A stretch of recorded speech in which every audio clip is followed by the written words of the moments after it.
Nora Calloway woke up before the alarm the way she always did, not because she was a light sleeper, but because some part of her had never fully trusted that the morning would come without her watching for it.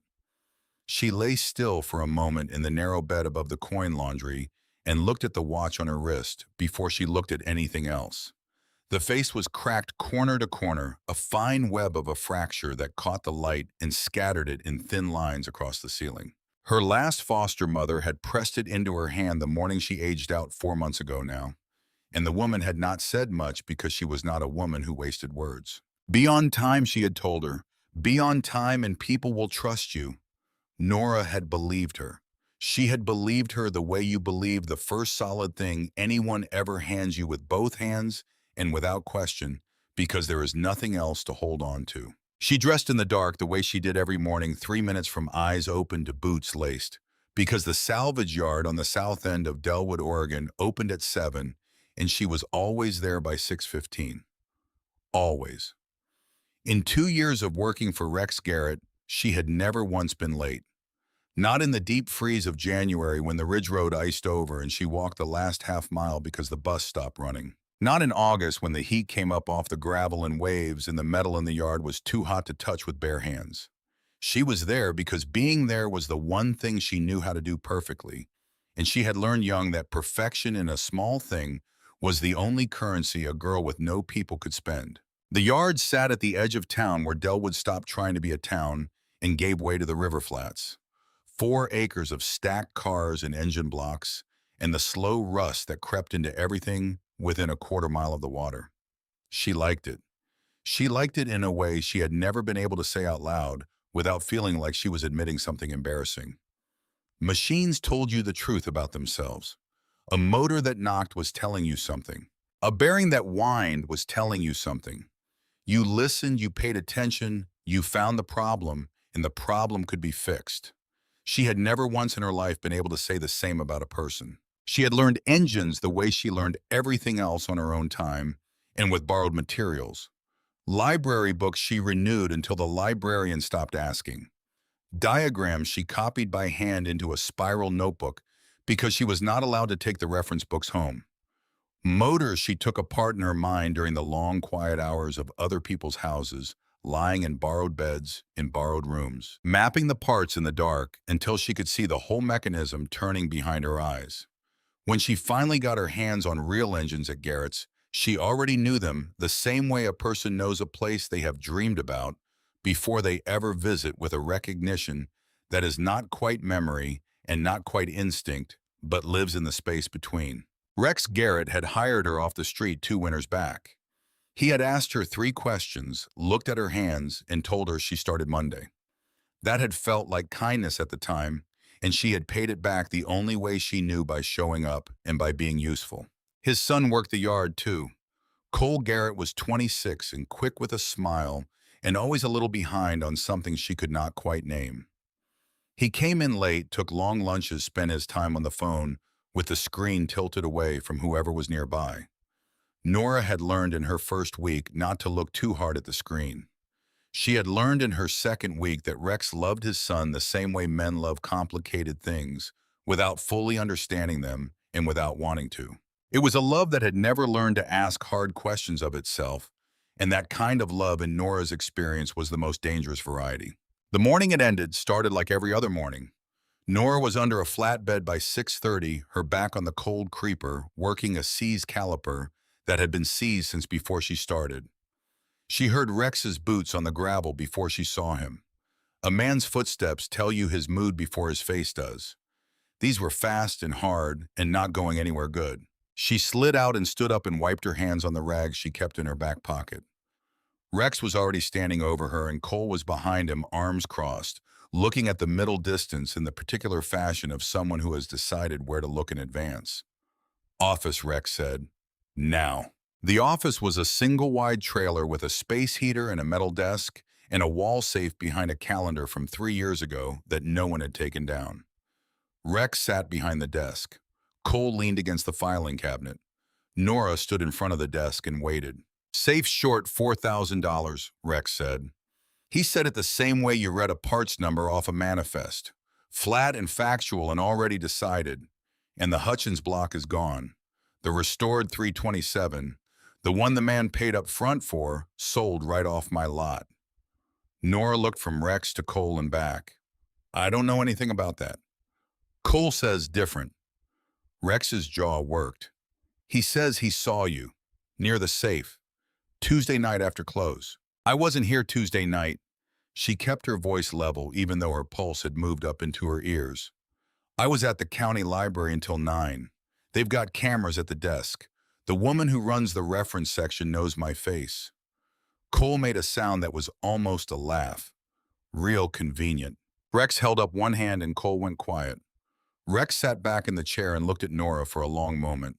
It was not anger yet. It was worse than anger.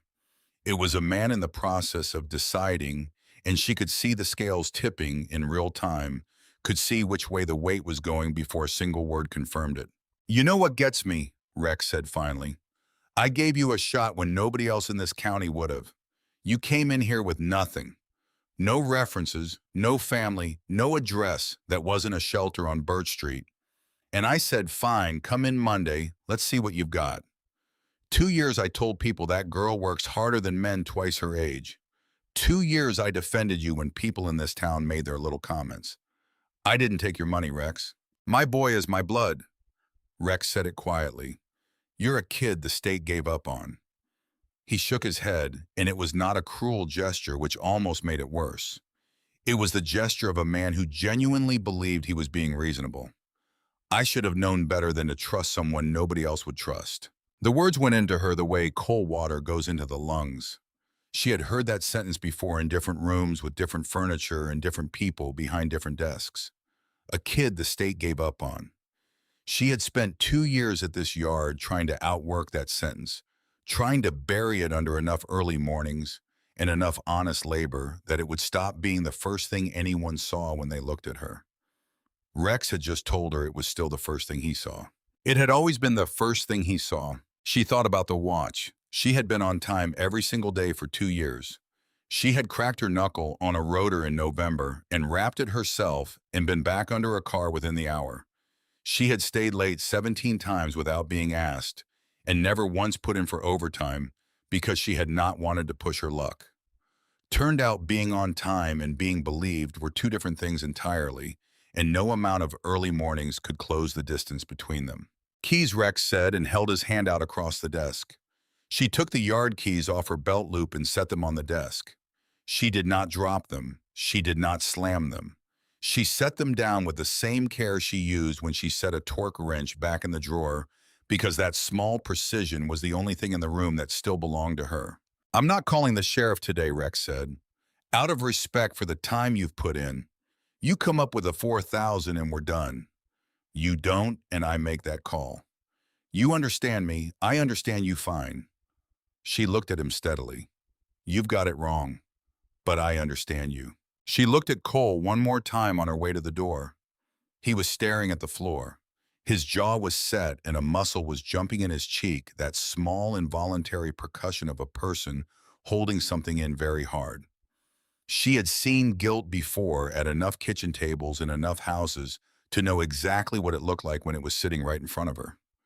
But knowing a thing and proving it were two different animals. And Nora had never in her life been the person whose word got taken over someone else's. She walked out into the cold gray morning and did not look back at the yard. By noon it had gotten worse, as these things do. The man who owned the room above the laundry was not a cruel man. He was a careful man in a small town where word traveled faster than weather. He met her on the stairs with his hands in his jacket pockets and his eyes somewhere around her left shoulder. Heard you got let go from Garrett's, he said. Heard the reason. It isn't true. Maybe not, but rent's due Friday and I can't carry a tenant who's out of work and got a cloud over her in a town this size. You see my position. She saw his position. She went up and packed her life into the duffel bag she had carried out of her last foster placement 14 months ago. It did not take long. 3 changes of clothes, a toothbrush, a paperback she had read 4 times, the spiral notebook full of engine diagrams she had copied by hand from library books and from the motors she had taken apart in her head during all the long, quiet years. She left the room cleaner than she found it because that was the kind of thing no one would ever notice. And she did it anyway because some habits are not about being seen. At the corner market, she laid her money out on the counter. $7 and change. She bought a loaf of bread and a packet of sliced turkey and a bottle of water and walked out with under $2 and the clothes on her back and a watch that told the right time and lied about everything else. She walked because standing still felt worse. The afternoon sky went the color of old pewter, and the wind came off the river low and flat, the kind of wind that finds every gap in a jacket. By the time the streetlights buzzed on, she had circled the south end of town twice, without quite deciding to, and her feet had carried her back toward the edge of things, back toward the river, back toward the one place she knew like the back of her own hand. She did not go back to be near the yard. She told herself she did not. But she ended up at the chain-link fence at the back of the property with her hands in her pockets, looking in at the dark shapes of dead cars stacked in rows. And she had no better explanation for herself than that this was the place she had spent the last 2 years, and a person goes toward the familiar when they have nowhere else to go. That was when the dog found her. He came from inside the fence, moving quiet for a big animal, and sat down on the other side of the chain link and looked at her with his ears forward. He was a German Shepherd mix, black and tan, gone gray around the muzzle and down the chest with the deep, patient eyes of an animal that had seen enough to stop being surprised by anything. She had seen him around the back lot for months. He appeared near the old fire engine most mornings and disappeared somewhere in the afternoon, and Rex had said once that he had wandered in from somewhere and would not leave, and that he kept the rats off the back quarters so there was no reason to run him off. "Hey," she said softly, "you having a rough day too?" The dog's tail moved once a single, slow arc against the gravel. She tore a corner off the bread and pushed it under the fence. He took it from her fingers with a gentleness that was almost formal, and then he sat back and looked at her again, as though the bread had been a question and he was still considering his answer. The cold settled in for real once the last light left the sky. Her jacket was not made for November, and the bread was going fast, and her options had narrowed until they were essentially one. She looked across the lot at the shapes of things in the dark. Her eyes went where they always went in that yard, to the shape in the far corner that did not match anything else on the property. The fire engine had come from Station 9 on the north end of Delwood, the one the county had shut down 3 years ago when they consolidated the district. It had sat behind the empty firehouse, going slowly to pieces until the city arranged for Rex to haul it in for scrap. Nora had been there when they offloaded it. She had put her hand on the chrome bell mounted on the front bumper and felt something go tight in her chest without knowing why. Something that had nothing to do with anything she could name. Rex had a buyer for the steel. The crusher was booked for 3 days from now. 3 days, and the last engine from Station 9 would be a rectangle of compressed metal on its way to a foundry. She had cleaned that truck her second week at the yard before anyone told her not to bother. She had wiped decades of grime off the instrument panel and oiled the door hinges and sat in the driver's seat one afternoon with both hands on the big, thin steering wheel, just to sit there imagining the people who had ridden this truck through the dark toward other people's worst nights. It was the only thing in the lot that had ever made her feel like she was close to something larger than herself. She had not been able to explain that feeling then, and she could not explain it now. She only knew that the feeling was there, solid and unaccountable, every time she walked past the truck's red flank. Nobody would look for her there. Nobody wanted that truck. In that way, at least they had something in common. She waited until the light in the office trailer went dark and Rex's truck pulled out through the front gate. Then she walked the fence line to the spot where the bottom rail had worked loose from the post years ago. A gap she had noticed her first month and fixed in her head 100 times over and never reported, and she pushed the duffel through and crawled after it. The dog came too. He slipped through the gap behind her without hesitation, as though he had been waiting for exactly this, and he walked at her left heel across the gravel toward the back of the lot without making a sound. The fire engine was taller in the dark than she remembered. She tried the cab door, and it opened on the hinges. She had oiled herself, groaning once, and then swinging wide. She climbed up into the driver's seat, and the dog jumped up after her and turned twice, and lay down on the passenger side of the bench with his chin on his paws and his eyes on her calm as furniture. She reached over and put her hand on his side. He was warm. His ribs moved slow and steady under her palm, and the simple fact of another living thing breathing steadily next to her was so unfamiliar that it took her a moment to understand what she was feeling. Not comfort exactly, something quieter than comfort. The relief of not being the only warm thing in a cold space. She pulled her knees up and wrapped her arms around them and waited for her shivering to slow. Through the cracked windshield, the river caught what was left of the light and threw it back in broken pieces. Somewhere on the far side of the water, a freight train was working a long grade, and the sound of it carried across the flat ground like something that had been trying to get somewhere for a very long time. She thought about the watch.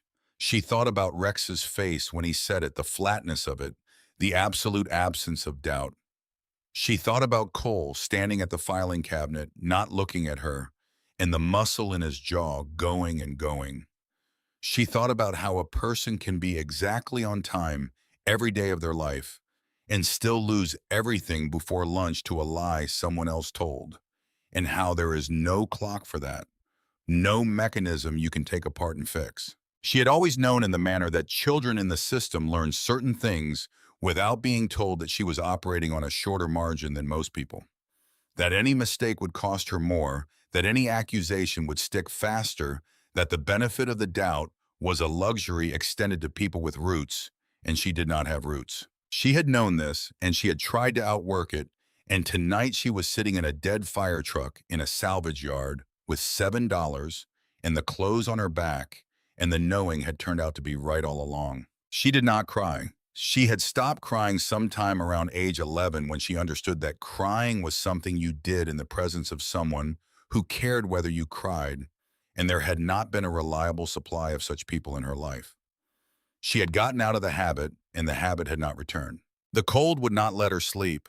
She dug the small flashlight out of the duffel, the one she kept for working under vehicles in dim conditions, and clicked it on to find her water bottle. The beam moved across the instrument panel, across the fogged gauges, and the empty radio mount across the worn bench seat with its cracked vinyl and the yellow foam showing through the split. She shifted her weight to reach the water bottle, and the entire bench seat moved under her, sliding back on its track with a low metallic complaint moving farther than a seat should move. She stopped. She sat very still. She set the flashlight down and put both hands on the edge of the bench and pushed deliberately this time, and the seat slid back 2 more inches and stopped against something. There was a gap now between the back of the bench and the rear wall of the cab. A dark gap. A gap that should not have been there because she knew this truck. She had cleaned this truck. She had been in this cab before and there had been no gap. She picked up the flashlight and angled it down into the space behind the seat. The factory wall of the cab was there, but mounted in front of it, someone had fitted a second panel. Sheet steel cut and shaped by hand and painted the same flat red as everything else so that it would disappear into the background. The bolts holding it were ordinary hardware store bolts, the kind you bought by the pound. One corner of the panel had worked loose over the years, probably from road vibration, probably from the slow settling of a vehicle that had not moved under its own power in 3 years. Behind the loose corner was a hollow space, a rectangular void, framed out by hand in a location no factory inspector had ever spec'd, and no mechanic doing a routine check would ever find. Nora reached 2 fingers into the gap and felt past the edge of cold metal, and her fingertips touched something that was not metal. Canvas. Heavy, stiff, oil-treated canvas of the kind used in old firefighting gear. Her fingers closed on the edge of it, and she pulled slow and careful, and the thing shifted toward her heavier than it looked, sliding through the gap with a long scraping sound. It was a turnout bag. A firefighter's gear bag, the old style, the canvas gone dark and rigid with years. A web strap across the top held it closed with a buckle. She set it on her knees and worked the buckle with fingers that were clumsy from the cold, and the strap gave way, and she folded back the flap. The first thing her hand found was a book, not a printed book. A journal, the cover soft leather worn pale at the corners and edges, The pages rippled from being damp and dried more times than she could count. She opened it to the first page and held the flashlight close. The handwriting was square and careful, the handwriting of someone who did not write often, but wanted to get each letter right. At the top of the page was a date from 18 years ago. And below the date, in that same deliberate hand, 7 words, "To the one I carried out." She read it twice. She turned the page and then another, scanning her eyes, catching phrases and losing them again because her hands were not steady. She closed the journal and set it on the seat and reached back into the bag. The next thing was wrapped in a square of waxed cloth, folded over and tied with a length of thin cord. She worked the knot free and opened the cloth in her lap. 3 things lay inside. A photograph, the edges browned, and one corner burned cleanly away. A small band of white plastic, narrow as a finger, the kind a hospital clips around a newborn's wrist. And a leather shield, the front plate from an old fire helmet embossed with a number and a single word. Captain. She picked up the photograph first. A young woman looked back at her, 22 or 23 at most, with dark hair pushed behind one ear and a smile directed at whoever held the camera. The easy, unguarded smile of someone who did not know yet what was coming. One corner of the image was gone, where the fire had taken it. On the back in soft pencil, a single name. Lena. Nora held the photograph for longer than she meant to. The woman had a particular quality to her face, something around the jaw and the set of the eyes, something she could not name but felt she should be able to. She set the photograph down carefully and picked up the plastic bracelet. She held it under the flashlight. The printing had faded to a near ghost, but she could make it out if she tilted the band just right. Baby girl, a weight in pounds and ounces, and a date. Her hands went still. She knew the date. She had written it on forms in waiting rooms in 7 different counties. She had said it to nurses and caseworkers and school administrators and intake clerks at 4 different group homes. It was the one piece of her own history she had always been given without question, because it was the one piece no one could dispute. It was her birthday. She set the bracelet down very carefully on the seat beside the photograph and looked at the bag. Then she reached in one more time. What came out was an envelope, thick with handling, the paper soft along the fold lines. The flap was tucked rather than sealed. On the front, in the same square handwriting from the journal, 3 words. For the girl. She opened it. The flashlight showed her money. Old bills and newer ones together, banded in small bundles with rubber bands gone brittle with age. She counted it because she could not count it. 20s and 50s and a few older bills mixed in more cash than she had ever held at one time in her life. When she finished, her hands were shaking worse than before. A little over $12,000 sat in her lap in the cab of a fire truck in a salvage yard, and she had $7 to her name and a man across town who was one phone call away from making her officially a thief. She sat with it for a long time. She understood exactly how it looked. A girl with nothing run out of her job in her room, found in the dark with a stranger's money in her hands. If anyone walked up on her right now, there was no story she could tell that anyone would believe, because no one had ever believed her story about anything. She could take it. $12,000 could put her on a bus to a city where no one knew her face. It could buy her a year of being a person who got to start clean in a place where the first thing anyone knew about her was not the thing Rex Garrett knew about her. She looked at the thought honestly, the way she tried to look at everything without pretending it was not there. Then she folded the flap back down over the money and reached past the bracelet and the photograph and placed the envelope back inside the bag. She tucked the waxed cloth around the other objects and replaced them beside it. She did not take the money. She had not stolen Rex Garrett's $4,000. She was not going to reach into a dead woman's savings in the dark just because the dark was the only place anyone had left her. Taking it would mean they had been right about her all along. And the one thing she still owned, the only thing, was the knowledge that they were wrong. She kept the journal. She told herself it was so she could find out who the bag belonged to and find a way to return it. That was part of the truth. The other part was that no one had ever written anything down for her before. And even if this was not written for her, she wanted to know what it felt like to read it. She slid the bag back through the gap, pressed the loose corner of the panel back into place, and pushed the seat forward until it covered the seam. The dog watched her do all of it without moving his chin on his paws, his eyes following her hands. "It's not ours," she told him. "We're just keeping it safe." She sat back against the seat and opened the journal to the first page again and held it in the beam of the flashlight. "To the one I carried out." Below the dedication in the same careful hand, a date from 18 years past. And below the date, the first line of the first entry. "I have never kept a record like this. I do not know who I am writing it for. Maybe for the girl when she is grown, if anyone ever allows her to know I existed. We pulled 4 people out of a building on the river flats tonight. 3 I will learn to forget. The 4th I will not forget as long as I live. The 4th was a baby. A young woman handed her out of a second-floor window with the smoke pouring out around her, and I caught her, and I could not go back up for the mother. The floor went before I reached the stair. I can still feel the weight of that baby in my arms. I will feel it when I die." Below the entry, a signature, neat and small and practiced. "Edna Voss, Captain, Station 9. Nora lowered the journal to her lap and sat looking out through the cracked windshield at the dark river and the dark sky above it, the freight train sound fading now into the distance, the yard quiet around her. She had always been told she was found. Found near a fire on the river flats, no identifying information. No next of kin located a ward of the county before she had a name. Found like a coin in a gutter, like something dropped from a pocket, like something that had slipped away from whoever was carrying it. She had built her whole understanding of herself on that word. Found meant no one came back. Found meant no one had been looking. But a baby does not come out of a burning building by accident.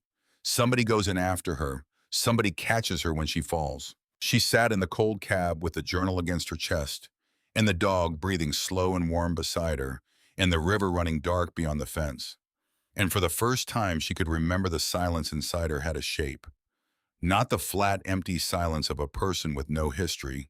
Something different. Something that had a woman's name written in careful square letters at the bottom of it. She did not sleep for a long time. But when sleep finally came, it came without the usual effort, and it held her steady until the first gray light began to separate the sky from the river, and the yard around her started slowly to wake. She had not slept long. The light was still mostly dark when she woke, the journal still resting across her knees where it had fallen when exhaustion finally took her, and she picked it up and opened it again because sleep had not taken the questions with it. The dog was still warm against her left side. The cold in the cab had deepened in the hours before dawn, and she pulled the jacket tighter and shook the flashlight back to brightness and kept reading. The pages were not easy reading. Cap Voss had not written for an audience. She had written the way a person talks to themselves in the dark, in fragments and repetitions, circling the same few facts again and again. Not because it helped, but because she could not leave them alone. The handwriting stayed square and careful throughout the hand of a woman who did not write often, but believed that if you were going to say a thing, you ought to say it correctly. The first entries were from the night of the fire itself and the days immediately after. Edna Voss had been 59 years old, 2 years from mandatory retirement, 31 years on the job with Station 9, the last 11 as captain. She wrote about the building on the river flats with the precision of someone writing an incident report, noting the smoke pattern and the structural failure and the exact angle of the window where the young woman appeared. Then the precision broke, and what came through underneath was not an officer's account, but a human one. She wrote about catching the baby with both arms and the weight of her and the sound she made, which was screaming, and screaming meant breathing, and breathing meant alive. She wrote about going back to the base of the building after and looking up at the window and understanding that there was no going back up. The floor was already gone. She wrote that sentence once and did not return to it. Some things you only say once. In the weeks after, the entries became a different kind of document. Cap Voss had gone to the county hospital twice asking after the infant. Twice they had told her she was not family and therefore not entitled to information. She wrote to the county. She wrote to the State Office of Child Welfare. She hired a lawyer with her savings, a man who took $3,000 of her money, and sent back a letter explaining that a single woman of 59 in a physically hazardous occupation had no realistic path to adoption of an infant already in the state's care.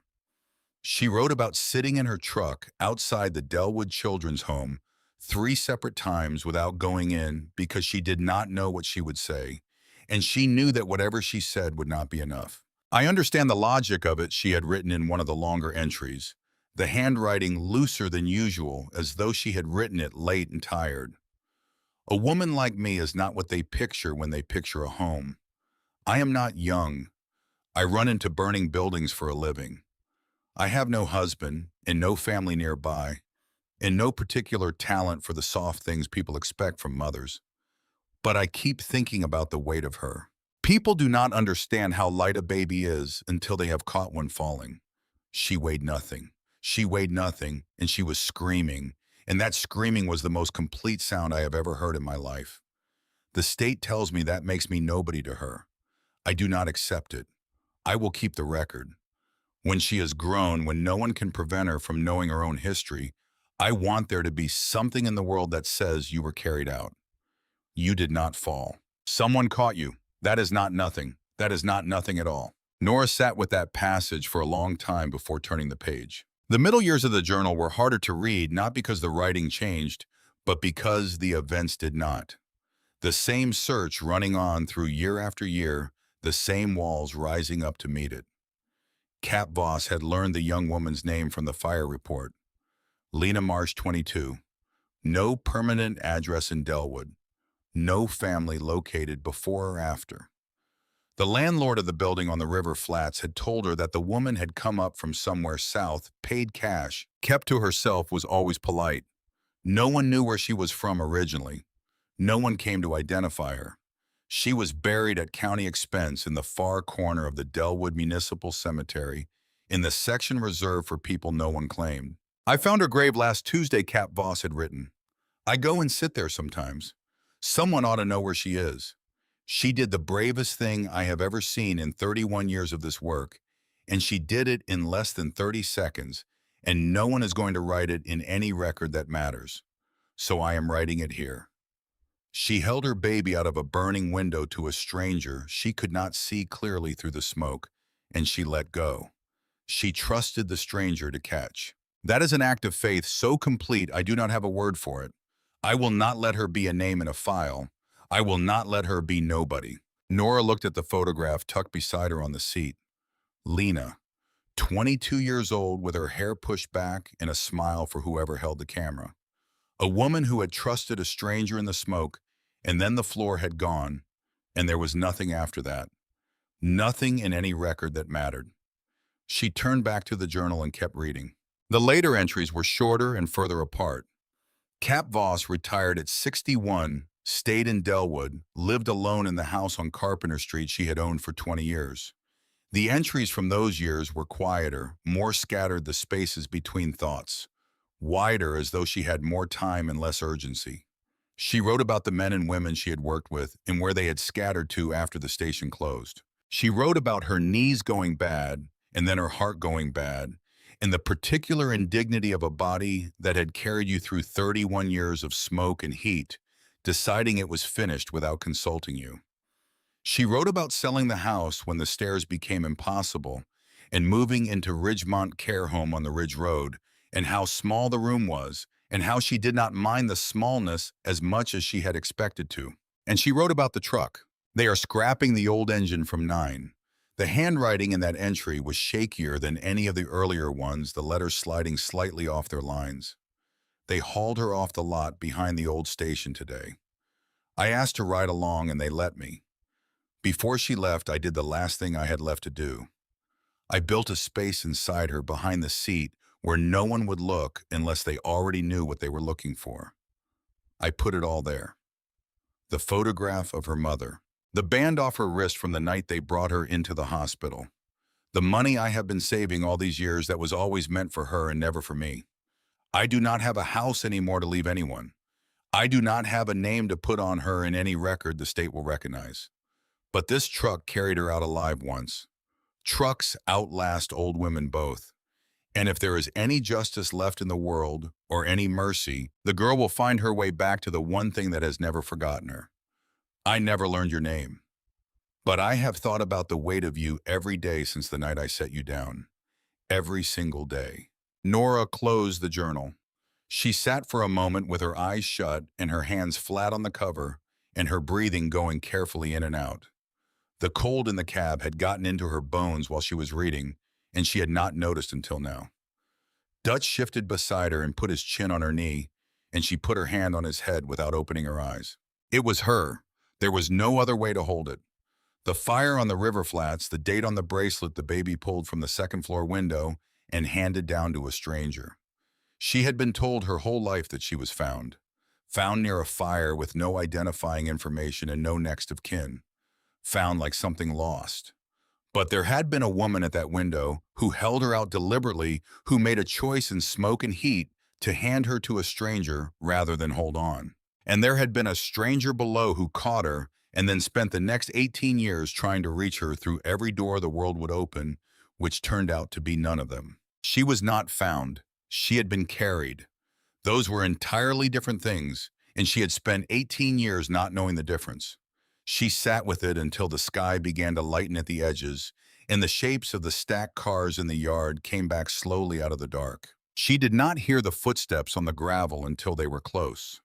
She went still in the cab, dropping below the window line, one hand on Dutch's back, and the dog went still with her. The footsteps came from the front of the lot, moving along the near row of dead cars, and then stopped somewhere maybe 30 feet away. It was Cole. She could hear his voice low and fast, the voice of a person who had come to the back of the property to be somewhere his father could not hear him. He was on the phone. "I know what I owe," he was saying. "I know the exact number. I just need a few more days to move it. It's being handled and you do not call the house. Whatever else you do not call the house." A pause. He was pacing 2 or 3 steps one way and back. "I'm getting it. The engine was just the start. There's more on that lot I can move, and I've got a line on the buyer, and it'll be square before the end of the month. Just don't call the house." He hung up. She heard him stand there in the gravel breathing, and then he kicked something, the hollow ring of a hubcap skidding away across the ground. Then his footsteps went back toward the front of the lot. Nora sat up slowly. She thought about $4,000 missing from a safe that only 2 men knew the combination to. She thought about a restored engine block that was worth considerably more than $4,000 and was currently somewhere it was not supposed to be. She thought about Cole's jaw in the office yesterday morning and the muscle going in his cheek and the particular direction of his eyes, which was anywhere but at her face. She had known since yesterday morning who had taken Rex Garrett's money. She had just had no way to prove it and no one willing to hear it. She put the journal in the inside pocket of her jacket and sat back to wait out the daylight. Freddie Oaks came at first light. Nora heard her before she saw her, the sound of footsteps that were not in a hurry and the low click of a plastic container lid being worked open. She rose up enough to see over the dash. On the far side of the fence, a woman was crouching down, setting something on the gravel. She was somewhere in her early 60s, broad-shouldered and steady in the manner of someone who had been on their feet for 30 years of long shifts, with reading glasses pushed up into gray hair and a canvas apron showing under an open wool coat. She was unwrapping a piece of foil. Dutch stood up, stepped over Nora's legs, and went to the edge of the cab door. Nora reached past him and eased the door open, and the dog dropped down to the ground and crossed the yard to the fence in a straight line, businesslike, as though this were a scheduled appointment. The woman looked up at the dog and then past the dog and saw Nora standing beside the truck. She did not flinch. She did not reach for a phone. She took Nora's measure with the calm, unhurried attention of a woman who had seen enough in 60-some years that a girl standing alone in a salvage yard before sunrise did not particularly alarm her. "Well," the woman said, "you're new." "I'm sorry," Nora said. "I'll go. I wasn't taking anything." "Didn't say you were." The woman unwrapped the foil the rest of the way. Inside were 2 biscuit sandwiches, egg and something still steaming in the cold air. She broke one in half and pushed a piece through the fence for Dutch and held the other half out toward Nora. You look like you need this worse than he does, and that is genuinely saying something. This dog eats like he's expecting a long winter. Nora looked at the food. Her stomach made the decision before the rest of her caught up. She came to the fence and took the half biscuit and ate it in 4 bites, and then made herself slow down for the second half. The woman watched without comment until she slowed down. Name's Winifred, she said. Freddie, if you have any sense. I run the breakfast counter up on Delwood Road. Have for going on 32 years. She nodded at Dutch on the other side of the fence. I've been bringing that old dog Scraps most mornings since he turned up out here. Because somebody ought to. She looked at Nora directly. What's your name and why are you sleeping in Rex Garrett's yard in November? Nora almost lied. The lie was right there, small and easy, and there was nothing this woman could do with the truth except make things harder. But Freddie had pushed half her breakfast through a fence without being asked, and had not required anything in exchange, and Nora was tired in a way that had gotten into her before the bones tired in the manner that makes honesty easier than the alternative. Because at least honesty doesn't require you to keep track of anything. Nora, she said, I worked for Rex. He thinks I stole from him. I didn't, but it doesn't matter what I say. Freddie nodded, slow and unsurprised. Heard something about that yesterday. Town this size, you hear everything by supper time, whether you want to or not. She studied Nora's face. You sleep all right out here? Well enough. Freddie was quiet for a moment. Then she said, You know how I can tell you didn't take that man's money? Nora waited. Nobody carrying a guilty conscience sleeps that still. She gestured toward the truck. You came out of that cab like someone who's just tired of being blamed. That's a different kind of still entirely. Nora did not have an answer for that. It had been a long time since anyone had said something precise and kind about her, and she had to look down at the ground to keep her face where she wanted it. Freddie pushed the second sandwich through the fence. Eat the rest of this. Then she said more quietly, the deputy's cruiser came up the access road yesterday afternoon while Rex was still giving his statement. They'll be looking for you in daylight. I know it. You can't stand out here where the road can see you. I know that too. I just don't have anywhere else. Freddie pressed her lips together, thinking. All right, she said finally. You stay back of this lot. By that truck away from the road. Nobody comes back this far but the dog, and apparently now you. I open at 6 and I'm done by 2, and I'll bring something hot at mid-morning. She paused. You got a coat any heavier than that? No. I'll bring one of those too. She started to turn, then stopped. She looked at Nora through the fence with an expression that was not quite pity and landed somewhere harder to name. That dog, she said. He didn't take to anybody at this yard. Rex couldn't get near him. Says something a dog choosing a person. They know things we're not paying enough attention to find out ourselves. She went back up the road and Nora took the coffee she had left and went back to the truck to wait out the daylight. She spent the morning low in the cab with the windows fogged. Rex's voice carried across the lot from the front, and once Cole's voice higher and faster. A parts delivery came and went. Around mid-morning, a deputy's cruiser rolled slowly up the access road, paused at the gate for a minute, then backed out and left. Nora watched it through the fog glass and did not breathe right until the dust settled. She took the journal out and read the passages she had already read again more slowly this time, as though reading them slowly might make them feel more real. A woman named Edna Voss, 60-some years old now at least. She thought about the entry where Cap Voss had written about the care home on the Ridge Road, and she sat with the arithmetic of it. Not dead. The journal did not say she was dead. The journal said she had moved to Ridgemont Care Home when the stairs in her house became impossible. That could have been years ago. That could have been recently. That could mean she was still there. She had been sitting with this thought, not quite letting herself think it all the way through for most of the morning when Freddie came back at mid-morning as promised, with a container of soup and a heavy flannel-lined canvas jacket and a pair of wool socks still in the wrapper. Nora climbed down from the cab and came to the fence. Freddie passed everything through and Nora put the jacket on over her own, and the warmth of it was so immediate and complete that she had to stand still for a moment and simply let it happen. She ate the soup standing up. Freddie watched her and waited with the patience of a woman who was used to people needing a moment before they could talk. When the container was empty, Nora reached into her jacket and brought out the journal. She held it through the fence.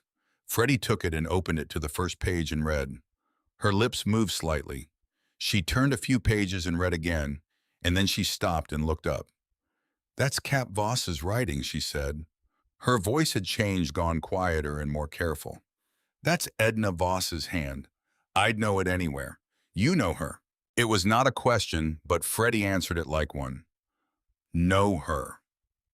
Freddie gave a short sound that was something between a laugh and something else entirely. Edna Voss ate breakfast at my counter every single morning for 30 years. Black coffee, 2 eggs, wheat toast, same tip every time to the penny, because she told me once that a person ought to be predictable in the small things, so they have something left over for the big ones. She lowered the journal. Paid for other people's breakfast when she thought I wasn't looking. I was always looking. She shook her head. Good woman. Best kind of officer I ever saw, and I've fed a lot of them over the years. The good ones all do the same thing. They spend their whole lives running toward whatever everybody else is running from, and then they act embarrassed when you try to thank them for it. Freddie, Nora said. Is she alive? Freddie went still. Is Captain Voss still alive? Freddie looked at her for a moment. Then she said, Honeycap Voss is not dead. She's up at Ridgemont Care Home on the Ridge Road. She has been for the last 3 years. I sent her a slice of pie at Thanksgiving. She looked at Nora's face, and her own face changed as the full weight of it arrived all at once. Son of a gun, she said softly. Son of a gun. She's 2 miles away, Nora said. 2 miles up the Ridge Road. Nora stood very still. 18 years. 2 miles. The distance between them had been 2 miles this entire time, and no road in the world had been built between those 2 points. Her mind is not what it was, Freddie said carefully. Some days she's as sharp as she ever was. Other days she's back at the station, back in a fire that's been out for decades. You have to be ready for either one. Nora nodded. She already knew what she was going to do. She had known it since the moment Freddie said not dead, had felt the whole shape of it click into place, the same way a mechanism clicks when you finally find the right configuration. There's something else, Freddie said. Her voice shifted, taking on the quality of a person bracing to deliver bad news to someone who has already had enough. 2 things, and I'm sorry for both of them. Tell me. First, there's a man over in Harker County been talking at the feed store about a restored engine block he bought off a young fellow cash, no paperwork. Good deal, he said. Almost too good. People in town are starting to do the math on that out loud. The 327, Nora said. Cole sold it. Looks that way. The truth is working itself loose. But truth works slow sometimes, and this particular truth is not loose yet. And the second thing, Freddie's jaw set. Rex got a call yesterday afternoon from his steel buyer. Buyer's schedule changed. They moved the pickup up. She looked at Nora directly. They're crushing that truck tomorrow morning. First thing. The yard was very quiet around them. Dutch sat between Nora and the fence and looked up at her with his patient gray muzzled face. 3 days had become one. Nora turned and looked at the fire engine in the back corner of the lot, the red paint dull in the flat morning light, the chrome bell on the front bumper, the cracked windshield she had looked out of all night. The engine that had been sitting in this yard for 3 years, waiting for the crusher with $12,000 and a photograph and a hospital bracelet and a dead woman's name sealed up behind the seat. She thought about Edna Voss writing in that last entry that she had prayed the girl would find her way back to the one thing that had never forgotten her. She thought about the fact that the one thing was going to be a cube of compressed steel by tomorrow afternoon. She reached through the fence and picked up the journal from Freddie's hands and tucked it back inside her jacket. I'm not waiting for the law to sort out Cole Garrett, she said. That could take a week, and that truck is gone tomorrow morning. She looked at Freddie. I need you to drive me up to Ridgemont. Freddie looked at her for a long moment. Then she nodded once with the decisive compression of a woman who had already made up her mind and was just waiting for someone to say the thing out loud. I need to go back and get Loretta to cover the counter, she said. Give me 20 minutes. She was already turning. Bring that dog if he'll come with you. She paused without turning around. Cap always loved that dog.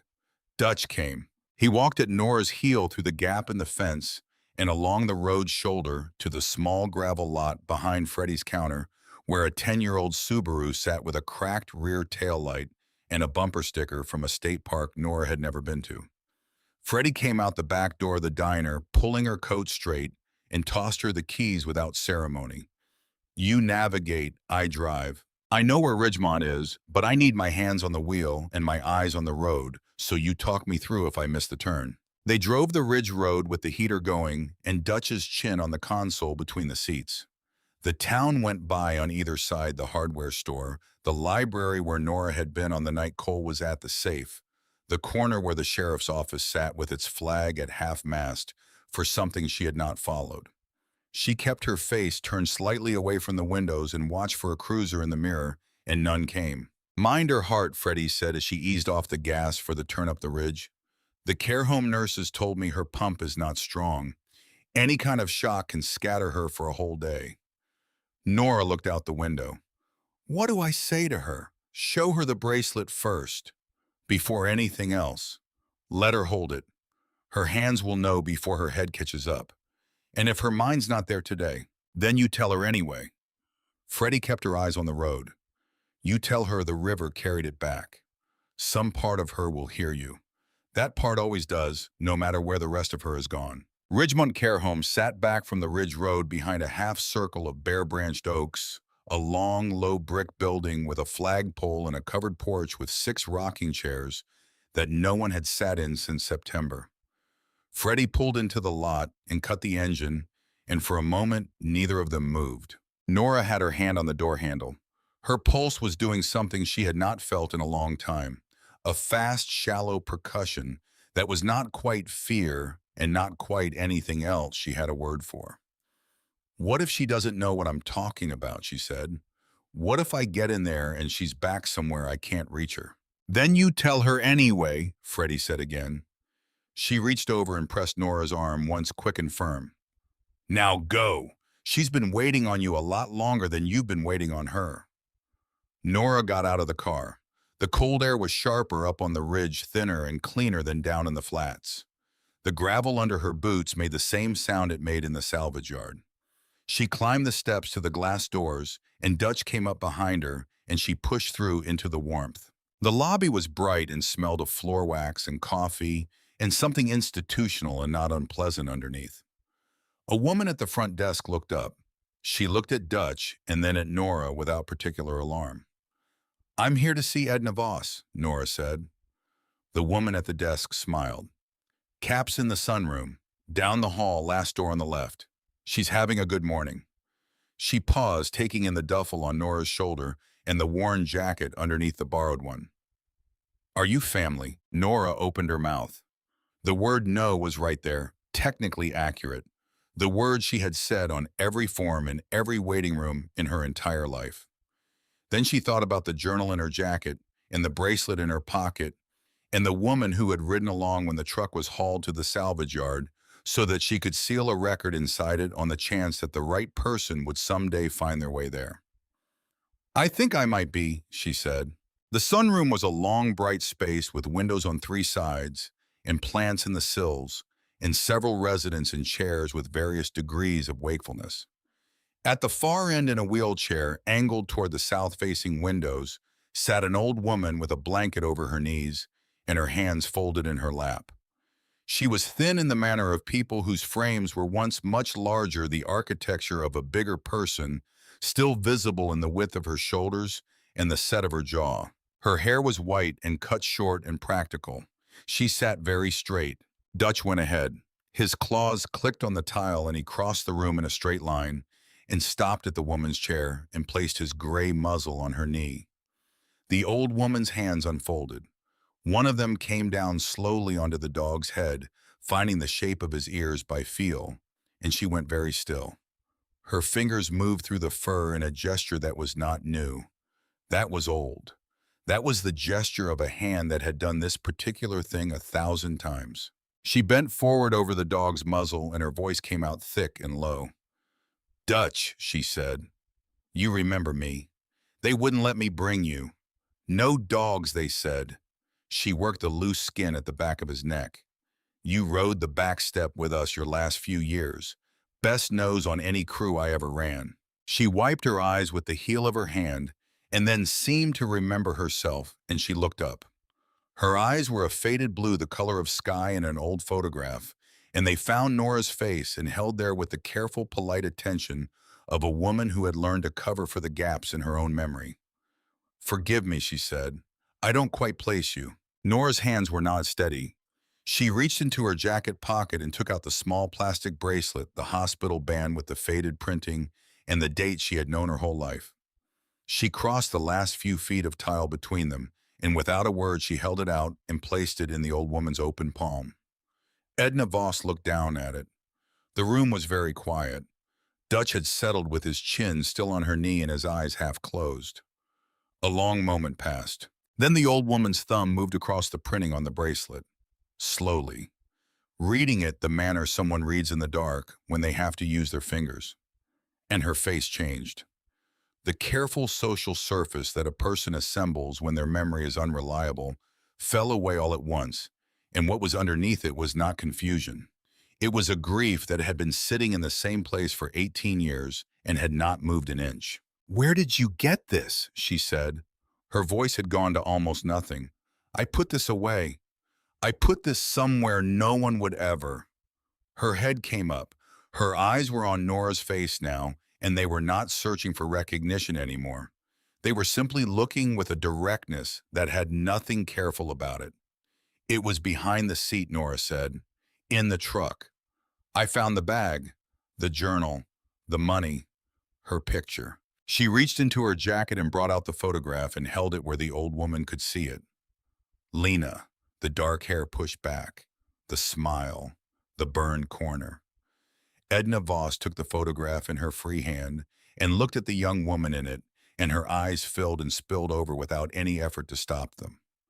"I went and sat by her grave," she said, "so someone would know where she was." She looked from the photograph to Nora's face and back again, and then she stopped. "You've got her chin," she said. "Lord have mercy, girl. You've got Lena's exact chin." Nora's throat had closed.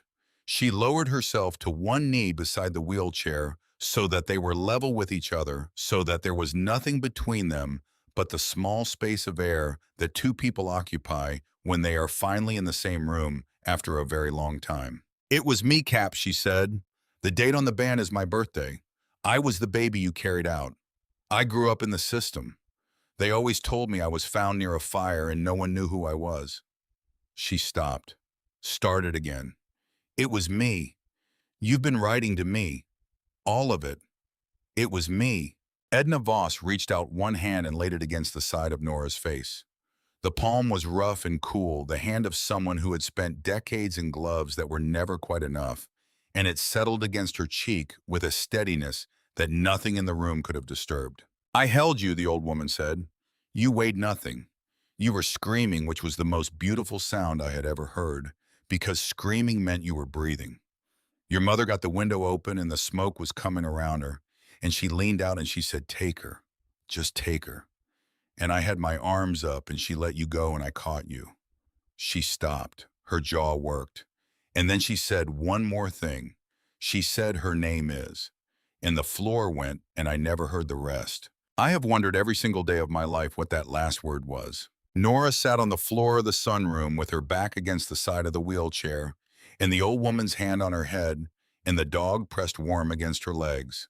And for the first time in her life, the silence inside her was not empty. It had a shape. It had a woman's hands in it, rough and steady and still. She reached into her jacket one more time and brought out the journal and held it in her lap.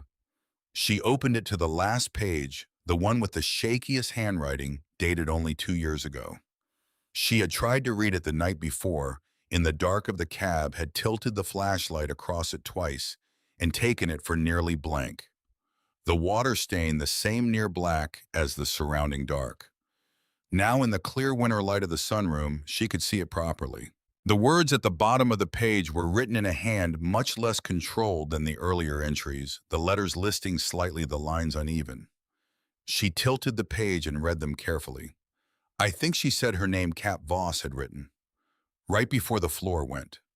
I think I heard it after all. I think she said, and then the page ended. The next word was obscured by a dark water stain that had bloomed across the lower corner of the page and dried there years ago, turning the paper the color of old tea. Nora looked at it for a long moment. She tilted the journal toward the south window, and the winter sun fell across the page at a different angle, and the shadow shifted, and the letters under the stain emerged from it like something surfacing from deep water. 3 letters. A name. She turned the journal so Edna Voss could see it. The old woman looked at the page. Then she looked at Nora. Then she closed her eyes. I heard it, she said. I heard it, and I didn't know what it was. I thought she was saying something else. Her voice was very quiet now. Her hand pressed once against Nora's hair. All this time.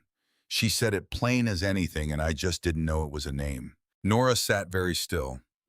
Outside the south windows, the ridge fell away toward the town below, and somewhere down there in the river flats, a building had burned 18 years ago.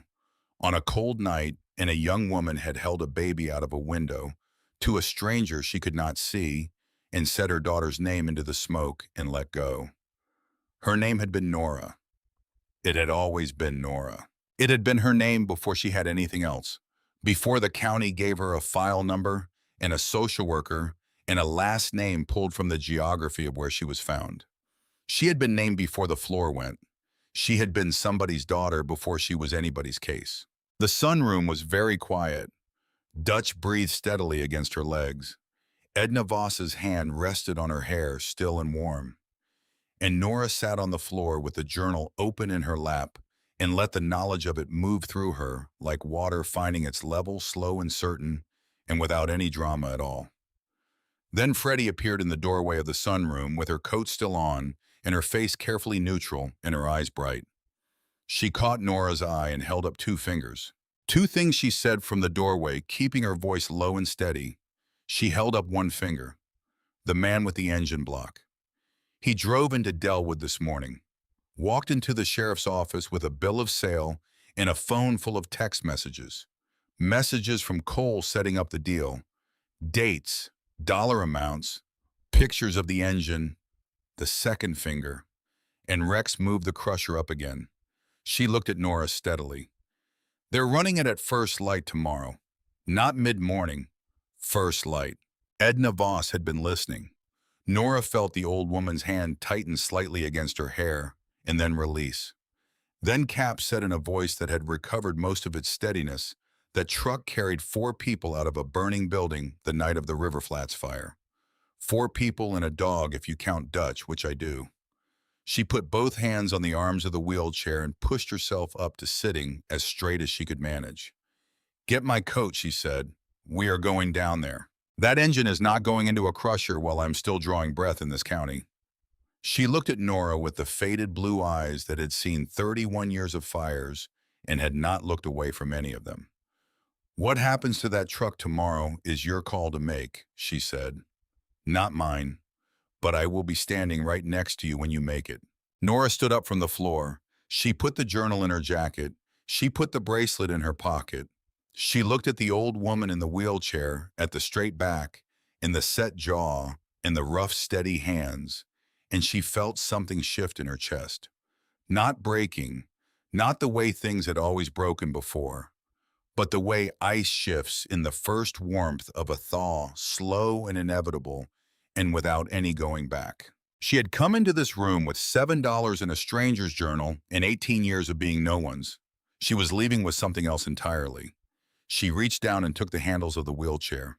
Cap, she said, let's go get the truck. Freddie drove back down the ridge road with both hands on the wheel and the heater running and nobody talking much. Dutch sat between the front seats with his chin on the console. Edna Voss sat in the back with her old captain's shield in her lap, the leather worn pale at the edges, the stamped letters catching the weak afternoon light. She held it the manner you hold something you earned rather than something you were given, with a flatness of the palms that meant she was not thinking about it consciously. It was just where her hands went. Nora watched the town come up through the windshield and thought about what she was going to do. She had until first light. The crusher was booked and Rex had a contract and a steel buyer and a financial situation that had apparently been worse than anyone outside that single wide trailer had known. A man drowning in his own debt does not stop a machine to accommodate someone else's feelings, not even if that someone else is an 18-year-old girl who has just found out the machine is the only physical record that she was ever worth saving. The world did not work that way, and she had known since she was 9 years old that waiting for the world to work a different way was the longest wait there was. She was not going to wait. She had one thing she needed to do before morning, and she needed to do it alone. Freddie pulled into the lot behind her counter and cut the engine. She turned halfway around in the seat and looked at Nora with the expression of a woman who already knew some part of what was coming and was deciding how much to say about it. "You're going back in there tonight," Freddie said. It was not a question. "I need to get the bag out before the machine touches that truck," Nora said. "If they crush it with everything still inside, it's gone. The money, the photograph, the bracelet, all of it." Freddie looked at her for a moment. Then she said, "You be careful about Cole. Rex threw him off the property this afternoon when the deputy came out about the engine block. He's got nowhere to go, and a man with nowhere to go and a debt he can't pay does things he wouldn't otherwise do. I know it." "I mean it, Nora. I know you mean it." Edna Voss spoke from the back seat. Her voice was quiet, but it had not lost any of its precision. "You go in, you get what belongs to you, and you come back out." She paused. "That money was always meant for you. Every dollar of it. I want you to understand that before you go in there, thinking you're taking something that doesn't belong to you. It belongs to you. It has belonged to you for 18 years. Nora looked back at her. In the gray afternoon light, the old woman's face was very clear. The lines of it deep and settled, the eyes direct, and without any of the cloudiness that came and went depending on the day. This was one of the sharp days. This was Cap Voss as she had been for 31 years of running toward smoke. And Nora held that image carefully because she did not know how many more of these days there would be. "I'll be back before it's fully dark," she said. She went in through the gap in the fence the same way she had gone in the night before, on her belly in the cold with the duffel pushed through ahead of her. The yard was quiet. Rex's truck was at the front of the property, but the lights in the office trailer were off, and she could not tell from the back lot whether he was inside or gone home. She moved along the row of stacked cars, staying low in the shadow of the metal, the manner she had learned to move through spaces where she was not supposed to be, which was a skill she had developed young and had never been able to entirely set down. The fire engine sat where it had always sat, in the far back corner against the fence, the red paint going black in the low light. She came around the front and put her hand on the chrome bell, the same automatic way she had made 100 times over 2 years without knowing why. The metal was cold and solid under her palm. She stood there a moment with her hand on it. Then she climbed up into the cab. The seat slid back on its track, the same as the night before. The panel in the rear wall was right where she had left it, one corner loose, the bolt threads worn smooth from years of vibration. She reached in and her fingers found the canvas strap of the bag, and she pulled it through the gap and lifted it into her lap. She sat in the cab for a moment with the bag on her knees. The river was dark beyond the fence, the same river it had always been running past the same flats where a building had burned on a cold night 18 years ago. She thought about Edna Voss sitting in the seat on the day the truck was hauled away from Station 9, building a hiding place by hand with hardware store bolts and a sheet of cut steel sealing a record inside the one thing she had left to leave behind. She thought about Lena at a second-floor window with the smoke coming around her. She lifted the bag and climbed down from the cab. She was crossing back through the center of the lot, moving between 2 rows of stacked cars, when she heard him. Cole was at the edge of the back lot near the old parts shelving that ran along the east fence. He had not heard her yet. He was standing with his back to her, looking at his phone, the screen lighting his face from below. He had not gone far when Rex threw him out. He had just gone to the one part of the property where his father rarely came. She could go back the other way, the long way around along the west fence, and he might not see her at all. She stood still in the shadow of the stacked cars and thought about that for the length of one slow breath. Then she stepped out of the shadow and kept walking toward the gap in the fence, and Cole turned at the sound of her boots on the gravel and saw her. His face went through several things very quickly. Surprise first, then something that was almost relief and then was not, and then a hardness that settled over the top of everything else like a lid coming down. "What are you doing in here?" he said. "Same thing you are," she said. "Standing in a place I don't particularly belong." She did not stop walking. She kept her pace steady and her eyes forward and the bag at her side. Cole moved to put himself in her path. Not aggressive exactly, but deliberate. He was taller than her by 6 inches and broader by a margin that was meant to register, and in other circumstances it would have. She had spent enough of her life in the company of people who used their size to communicate what they were not saying out loud, to know exactly what this posture meant. She stopped. She looked at him directly without moving her eyes to the side or adjusting her weight or doing any of the things the body wants to do when it is calculating exits. She had learned a long time ago that the looking away was the part that cost you. "You took what was in that safe," she said. "You took the engine block too, and you sold it to a man in Harker County, and you have been letting your father believe I did it." She said it without heat, the manner you state a measurement. "This is the dimension. This is what the thing is." Cole's jaw tightened. "You don't know anything about what I did. The man you sold that engine to walked into the sheriff's office this morning with a bill of sale and a phone full of your text messages." She watched his face. He had dollar amounts and dates and photographs of the engine with your number in the metadata. She paused. "By tomorrow morning, there will not be a person in this county who doesn't know exactly what you took and who you took it from." The hardness in his face shifted. Something underneath it moved, not guilt exactly, not yet, but the first tremor of a structure that had been built on the assumption that the ground beneath it was stable. "You need to go home and call a lawyer," she said. "That's the most useful thing I can tell you." She stepped around him. He did not reach for her. He did not say anything else. She heard him behind her, standing in the gravel, and then she was through the gap in the fence and on the roadside, and she did not look back. She walked to Freddie's counter and found Freddie waiting in the car with the engine running and the heater going. Dutch was in the back seat now, pressed against Edna Voss's knee, and the old woman had her hand in his fur and her eyes on the road. "I got it," Nora said, climbing in and setting the bag on her lap. "Nobody gave you trouble," Freddie said. Cole was there. Freddie's hands tightened on the wheel. "And I told him what I knew." Nora looked out the window at the dark road. "The rest of it is his to figure out." Freddie drove. For a while, no one spoke. Then Edna Voss said from the back seat, with the precise timing of someone who has been waiting for exactly the right moment, "I want to hear everything that happened to you. Not tonight, because tonight you both need to sleep.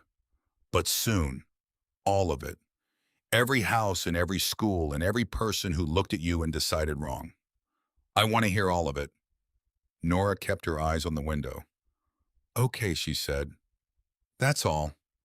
Just okay." "That's enough," Cap said. Freddie drove them back up the ridge road and got Edna Voss settled for the night, talking to the duty nurse with the no-nonsense efficiency of a woman who had been navigating other people's institutional systems on their behalf for 30 years. Nora sat in the sunroom while they handled the paperwork of it, the bag in her lap, Dutch at her feet, the dark valley spread out below the south windows. She took the photograph out of the bag one more time and looked at Lena in the low light of the sunroom. 22 years old. The burned corner. The easy smile. A woman who had not known yet what was coming, and then had known and had done the one thing there was to do with the knowing. She put the photograph carefully back in the wax cloth. She folded it the way it had been folded before. She did not know yet what the right thing to do with it was, but she knew it was not to leave it in a salvage yard. Freddie came back and drove her down the ridge and let her sleep on the narrow couch in the back room of the counter behind the kitchen with a blanket that smelled of the diner and Dutch curled on the floor beside her. She lay on her back in the dark and listened to the dog breathe and thought about first light. She slept. She woke before the alarm she had not set the same as always and lay still for a moment looking at the ceiling, and then she got up. It was not yet 5. Freddie was already in the kitchen. The manner people who have run a breakfast counter for 32 years are always already in the kitchen, and she looked at Nora once and handed her a travel cup of coffee without being asked. "They're going to run it at 6, Freddie said. Rex booked the operator for 6 sharp. Nora nodded. She drank the coffee standing up. "Is she ready?" she said. Freddie smiled, small and certain. "Cap Voss has been ready for this for 18 years. They drove to Ridgemont in the dark and found Edna Voss already in her coat, already in her chair, the leather captain's shield in her lap. The night nurse on duty looked at Freddie with the expression of a person who knew that some arguments were not worth having and handed over a waiver form for off-site visits. Freddie signed it. They were back in the car by 5:20. The 4 of them and Dutch on the floorboard drove down the ridge road in the last of the dark, with the heater running and the valley below just beginning to separate itself from the sky. The first light was a line of gray at the eastern edge, not warmth yet, just the idea of it. Nora sat in the passenger seat with the canvas bag between her feet and the journal inside her jacket, and her hands quiet in her lap. She was not shaking. She had been shaking off and on since she climbed out of that cab yesterday morning, and she seemed to have used up the shaking somewhere in the night.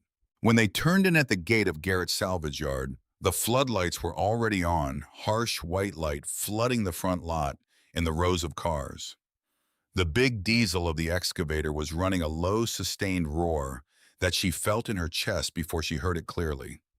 Freddie pulled in through the gate and stopped. Rex was at the controls of the crusher on the far side of the lot, a panel of levers and gauges in a shed attached to the machine. 2 men she did not know were near the excavator itself, ground crew here for the morning's work. And the excavator operator was already in the cab, the long yellow arm swinging slowly over the back of the lot. Over the roof of a stacked sedan, she could see the top of the fire engine's cab. Red paint in the white light. The excavator arm descended. She was out of the car before Freddie finished stopping. She ran. The gravel was frozen, and her boots found the solid ground underneath the frost. And she ran across the lot, the manner she had run to reach things her whole life. Not with panic, but with a focus that narrowed the world to a single point. She could see the steel grapple at the end of the excavator arm opening, spreading its 4 curved fingers, lowering toward the frame of the truck. She came through the gap between 2 rows of cars and into the open ground behind the lot, and she stopped. She did not wave her arms. She did not shout Cole's name or Rex's name or any name at all. She stood in the open ground between the excavator and the crusher, and she put her hand up, palm out, and she looked at the operator in the cab of the excavator. The operator saw her. The arm hesitated. The grapple held where it was. Rex came out of the crusher shed. He had seen her from across the lot, had seen her run from the car, and now he was crossing toward her with his hands out to his sides, in the posture of a man who has already decided this is not going to go the direction the other person wants it to go. "Nora," he said, "this is a contracted job. You cannot be on this property." She turned to face him. She was standing in the open ground between the machine and the truck, and she did not move out of that position. "That truck," she said, "is the only proof in the world that I was carried out of something instead of dropped into it." She kept her voice level and direct, the voice she used when she was diagnosing a problem, clear and without decoration. "You crush it. You crush the only record that says I was ever worth saving." Rex stopped walking. He looked at her. His face in the floodlight was tired and older than she had ever seen it, the face of a man who had been wrong about something and had known it since yesterday afternoon, and had not yet found a way to put that knowledge down. "I don't know what that means," he said. "There is a hiding place behind the seat of that truck," she said. "A woman built it by hand and sealed a record inside it before the truck came here. A record of who I am and where I came from and why I matter to someone. She spent 18 years trying to reach me, and that truck is the only place any of it still exists. She looked at him steadily. Your son took your money and your engine and blamed it on me, and you believed him because believing him was easier than what the other option meant. I'm not asking you to feel good about that. I'm asking you to give me 60 seconds before you run that machine. Rex stood in the gravel with the excavator idling behind her and the white floodlights overhead and the first gray of dawn coming up over the ridge. He looked past her, then at the car by the gate, at Freddie standing beside it with her arms crossed and her chin set, and at the woman in the wheelchair beside the car, small in her winter coat, the leather shield in her lap, sitting very straight in the manner of someone who has not finished yet. Rex had lived in Delwood his whole life. He had eaten at Freddie's counter. He knew whose chair that was and what it meant that she was sitting in it at 6 in the morning outside his gate with a captain's shield in her lap. He looked back at Nora. Something in his face moved. Not broke exactly, shifted. The manner heavy things shift when the ground underneath them finally settles after a long time of holding on. He turned and looked at the excavator operator in the cab and raised one hand. The arm came down, slowly with the deliberate care of the heavy machinery being asked to do something gentle. The excavator lowered the fire engine back to the gravel. The grapple released. The arm retracted. The diesel dropped to idle. The truck sat in the gravel in the white light with its red paint and its chrome bell and its cracked windshield, the same as it had always sat. And for a moment, no one in the yard said anything at all. Then the cruiser came through the gate. Two of them actually pulling in one behind the other, and behind them, a civilian truck that Nora recognized as belonging to a man she had never met, but whose name she knew the man from Harker County with the bill of sale and the text messages and the photographs. The deputy who got out of the first cruiser was the same one who had rolled slowly up the access road 2 days ago and paused at the gate and left. He walked past Rex without looking at him, and he kept walking until he reached Cole, who had come in from the side lot at the sound of the cruisers and was standing near the row of stacked sedans with his hands in his jacket pockets and his face already doing the thing it had been doing in his father's office 2 days ago. The jaw set and the muscle in the cheek and the eyes that would not land on any face directly. The deputy said Cole's name. Cole took his hands out of his pockets. Rex stood in the open ground of his own yard and watched his son walk to the cruiser with his hands behind his back, and he did not say anything. His face had gone past tired into something that had no easy name. The face of a man watching the thing he built with his own hands come apart at a seam he knew was always going to go eventually. Nora watched it happen and felt nothing she could have predicted. Not satisfaction. Not the release she might have expected after 2 days of carrying the weight of it. Something quieter.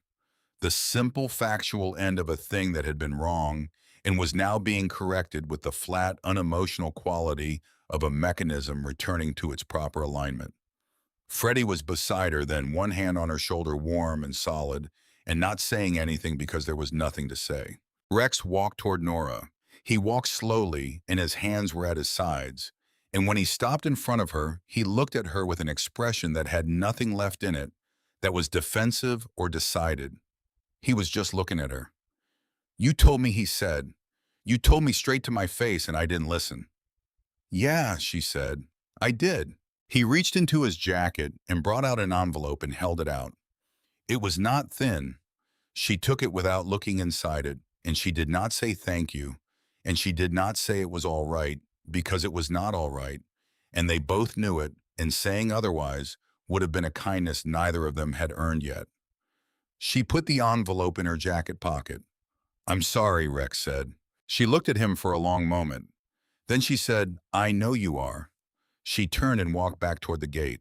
She pushed Edna Voss's chair through the gate herself, and they went together to where the fire engine sat in the back of the lot in the gravel in the growing light. Freddie and Dutch came behind them. The excavator had gone quiet. The work crew had gathered near their truck, waiting uncertain about the shape of the morning, now that it had become something other than what they were contracted for. Nora stopped the chair beside the front of the truck. She reached out and put her hand on the chrome bell. Edna Voss reached up from the chair and put her hand on top of Nora's. "This truck pulled 4 people out of the river flats," Firecap said. She was quiet for a moment, looking at the red flank of the engine, the instrument of 31 years. Your mother handed you down from that window, and I caught you at the bottom, and we carried you out on this truck. That is the whole of it. You were carried. You were always carried. Nora looked at the bell under their hands. She thought about a woman she would never meet, 22 years old at a second-floor window, holding a baby out into the smoke and trusting a stranger below to catch her. She thought about the weight of that trust, how it had traveled through 18 years without arriving, and how it had arrived now here in a salvage yard in the early morning, with frost on the gravel and a freight train working somewhere far beyond the river. She was named, she thought. Before anything else, she was named. The envelope Rex had given her turned out to contain $400 more than it should have, which was his way of saying what he could not say with language. She counted it once and put it back. The bag came out of the truck properly, this time in daylight, with both hands, and she carried it to the car and set it on the back seat beside Edna Voss.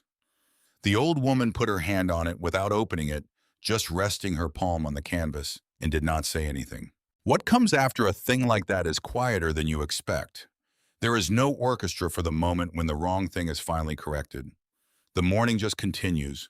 The light keeps coming up. The frost on the gravel keeps catching it and giving it back in pieces. Freddie drove them back up the ridge road. They sat with Cap for the rest of the morning in the sunroom. The four of them and a nurse brought coffee and did not comment on the dog. Cap was sharp all morning, sharper than Freddie said she usually was, as though something in her had been waiting for this day and had been holding itself in reserve against it. Nora told her everything. She told her about the first house and the second house and the 11 houses after that. She told her about the school in Morrow County, where a teacher had told her she tested well for a kid in her situation, which had been meant as a compliment. She told her about the library in Delwood and the engine diagrams she had copied by hand because she was not allowed to take the reference books home. She told her about Rex's yard and the 2 years of early mornings and the cracked watch and what she had been trying to prove with all of it. Cap listened without interrupting. When Nora got to the part about the office and Rex and the keys placed on the desk, the old woman's face went hard in a way that had nothing to do with grief and everything to do with a quality she had spent 31 years honing the face of a person who makes decisions in smoke and does not have the luxury of being wrong. You put those keys down careful, Cap said. I did. I know you did. She nodded once. That's the whole of a person's character right there. What they do with their hands when someone takes something from them unjustly. She looked at Nora steadily. Your mother did the same thing. She held you out that window steady as a woman setting down something precious. Not throwing, not dropping. Steady. Nora sat with that for a long time. In the early afternoon, while Cap slept, Nora went and found the duty administrator and asked about the process for establishing next of kin status for a resident. The administrator was a careful woman who chose her words with the precision of someone who had navigated these conversations before. She explained that there were several pathways depending on the nature of the relationship, that a family law attorney would be the appropriate first step, and that Ridgemont was happy to facilitate introductions with the social services office that handled these matters if that would be helpful. Nora said it would be helpful. She said it with the same steadiness she had used when she set the keys on Rex's desk, and the administrator seemed to understand from the quality of it that this was not a casual inquiry. Dutch stayed at Ridgemont that afternoon. The duty nurse, after a brief consultation with the administrator, decided that the existing policy against animals might benefit from a case-by-case review, and that in this particular case the review could begin immediately. Dutch settled on the floor of Cap's room and put his chin on the edge of the bed and stayed there, and his breathing was slow and regular, and Cap's hand found his ear in her sleep without her having to look for it. Nora walked down the ridge road in the early afternoon with the canvas bag over one shoulder. She walked past Freddie's counter and waved through the window, and Freddie waved back without stopping what she was doing, which was exactly right.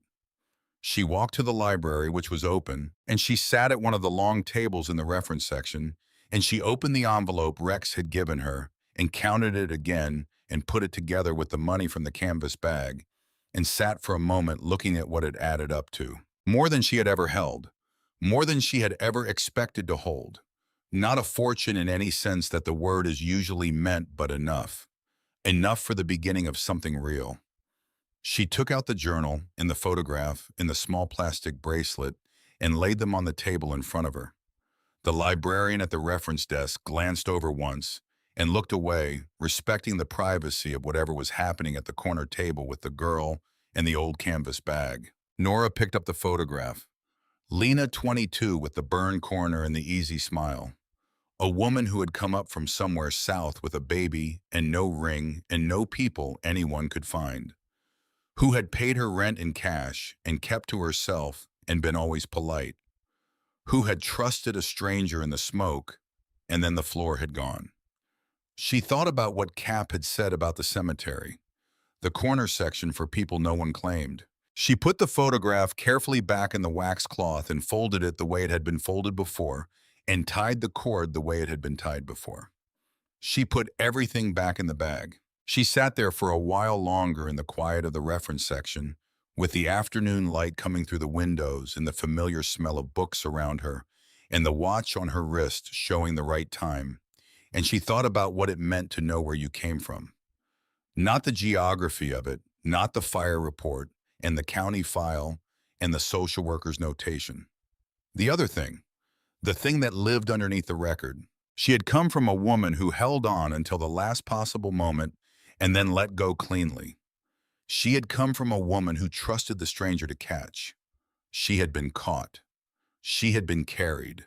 She had been named before anything else. The rest of it, everything that had happened in the years between that window and this library table, was not the story of what she was. It was only the story of how long it took for the rest of the world to catch up to what had already been decided on a cold night on the river flats by a young woman at a window and a captain at the base of a building with her arms up. She had been worth catching. She had always been worth catching. She put the bag over her shoulder and walked out of the library into the afternoon. The first thing she did the following morning was find a family law attorney, a woman in a small office above the hardware store who dealt primarily in estate matters and had the organized patience of someone used to untangling what grief leaves behind. Nora sat across from her and laid out the situation in clear, precise terms. The journal, the bracelet, the fire report. Cap Voss's entries spanning 18 years. The documented attempts at contact. The attorney listened without interrupting. The manner good listeners do. When Nora finished, the attorney said that the documentation was unusually thorough and that the path to legal next of kin recognition was navigable, that it would take time and several filings, but that she had seen more complicated situations resolved successfully. She said she would take the case. Nora asked about her fee. The attorney looked at the canvas bag on the table and the worn jacket and the cracked watch and said they could discuss a payment arrangement. The second thing Nora did was drive out to the municipal cemetery with Freddie, who knew where the county section was because she had been to it before on her own for her own reasons which she did not explain and Nora did not ask about. The section was in the far corner where the ground flattened before it reached the back fence. The markers there were small, many of them the same standardized county issue name and date, and nothing more. Freddie found the one she was looking for and stood back. Nora crouched down in front of the marker. Lena Marsh, it said. A date of birth that would have made her 40 years old now. A date of death that was Nora's birthday. She had stopped at the gas station on the way out and bought a small bunch of yellow flowers from the bucket by the door. The kind that sit in buckets by gas station doors everywhere, cheerful and slightly past their best. She set them against the base of the marker. She stayed there for a while. She did not know what to say or whether saying was the right form for this. She thought about the photograph, the easy smile, the hair pushed back behind one ear. She thought about trust. She thought about letting go. She said finally quietly to the marker and the flowers in the cold ground, "Your name was the first thing I had. I didn't know that until 3 days ago, but you gave it to me before anything else, and I've had it the whole time." She stood up and put her hands in her pockets and looked at the marker for another moment. Then she turned and walked back to the car where Freddie was waiting. The truck stayed at Garrett's yard. Rex, in a conversation with Freddie that Nora was not present for, and did not ask about, renegotiated his contract with the steel buyer, and removed one item from the scrapping schedule. He did not explain his reasons to the buyer. The buyer, faced with a contracted rate for the other 20 tons of steel on the lot, did not push the matter. Yes, but the $12,000 from the canvas bag added to what Rex had given her was enough to cover the truck's assessed scrap value with a margin remaining. Nora paid it. She did not enjoy paying it, and she did not pretend that she did, but she paid it because owning the thing cleanly felt different from any other way of having it, and she had spent enough of her life in arrangements that were not clean. The truck was hers. It sat in the corner of Rex Garrett's yard for another 6 weeks while she worked out where to put it, because a 19-foot fire engine requires more consideration than a standard vehicle, logistically speaking. During those 6 weeks, she slept on Freddie's couch and worked the breakfast counter in the mornings, and in the afternoons drove up the Ridge Road to sit with Cap. Some days Cap was sharp, and they talked for hours. Cap asking questions about every house and every yard and every engine Nora had ever taken apart, storing the answers with the methodical attention of someone who intended to hold them permanently. Some days Cap was back at the station, back in a fire that had been out for decades. And on those days, Nora just sat beside her and let the old woman talk about whatever she needed to talk about, because sometimes being present is the whole of what presence means. Dutch slept in Cap's room every night. The administrator had completed her case-by-case review and filed it accordingly. In the second week of December, a mechanic named Orrin Stell, who ran a restoration shop 12 miles outside of Delwood, and who had once eaten at Freddie's counter every morning for a year, while his wife recovered from a long illness and had never forgotten it, offered Nora the use of his back bay and his expertise for what he called a reasonable arrangement, which turned out to mean she worked the shop 4 mornings a week, and he taught her what her library books had not. She took the arrangement. She drove the truck on its own power to Orrin's shop on a Tuesday morning in the third week of December, the diesel engine running rough, but running, and she pulled into the back bay with the overhead door open and the winter light coming in, and she cut the engine and sat in the cab for a moment with her hands on the wheel. She knew this cab. She knew the cracked vinyl and the fog gauges and the way the seat slid back on its track and the smell of rubber and old smoke that no amount of years had washed out. She had slept in this cab. She had read 18 years of someone else's grief in this cab. She had decided who she was going to be in this cab in the dark with $7 in her pocket and a stranger's journal in the exact weight of a thing she had not yet understood. She climbed down from the cab and walked around to the front and put her hand on the chrome bell. The legal filing for next of kin recognition took 4 months. The attorney was thorough and the documentation was solid, and Cap was present on one of her best days for the final hearing, sitting very straight in her chair with Dutch at her feet and Freddie 2 rows back in the gallery. The judge was a careful woman who read everything placed in front of her before speaking, and when she spoke, she did so without ceremony, simply stating the determination in plain language, which was the only language Nora had ever wanted anyone to use about her. On the afternoon of that day, driving back up the Ridge Road with Cap in the passenger seat and Dutch in the back, Nora said nothing for a long time. The valley was green now, the Ridge Road lined with the first growth of spring, the river catching the light through the new leaves below. Cap reached over and put her hand on Nora's arm, just resting it there without squeezing, without any of the supplementary signals people add when they want a gesture to mean something beyond itself. Just the weight of it. The simple, factual presence of a hand that had been trying to reach her for 18 years and had finally, in the particular way that things happen in the actual world, rather than the way you imagine them, arrived. The truck was finished in April. Orrin took 2 photographs of it in the bay before they moved it, one of the exterior and one of the cab, and he sent both to Freddie, who framed them and put them on the wall behind the counter where she put things that mattered. Nora drove it to a piece of rented ground outside of town, a half-acre with a gravel pad and a metal-sided equipment shed that she leased month to month while she worked out what came next.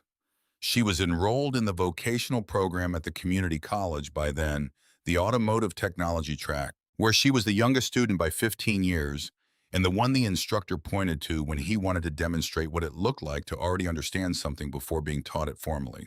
On the last day of April, she drove the truck out to the cemetery in the early evening. She parked on the gravel path near the county section and sat in the cab with the engine off, in the spring evening coming in through the window. She had cranked down the smell of cut grass and turned earth, and something green in particular that belonged to this time of year in this valley. She had put fresh flowers on the marker that morning, yellow ones from the gas station, same as the first time, because some things you do the same way twice on purpose, because repetition is its own kind of faithfulness. She sat in the cab with her hands in her lap and the watch on her wrist, and the evening going slowly orange around her, and she thought about time, about the specific arithmetic of 18 years, about all the mornings she had woken before an alarm in borrowed rooms and looked at a cracked watch face and believed that being on time was the thing that would make the world see her correctly. She did not think that anymore. She had learned the difference between being on time and being found, and the difference turned out to be everything. Somewhere to the north, a freight train moved through the dark, the same sound it had always made in this valley, carrying something from somewhere to somewhere else across the long American dark. The river caught the last of the evening light below the ridge and gave it back in pieces, the same as it always had. Dutch was in the passenger seat. He had been in the passenger seat every time she drove the truck, as though this were the arrangement they had agreed to without discussing it, a compact made without words and honored without exception.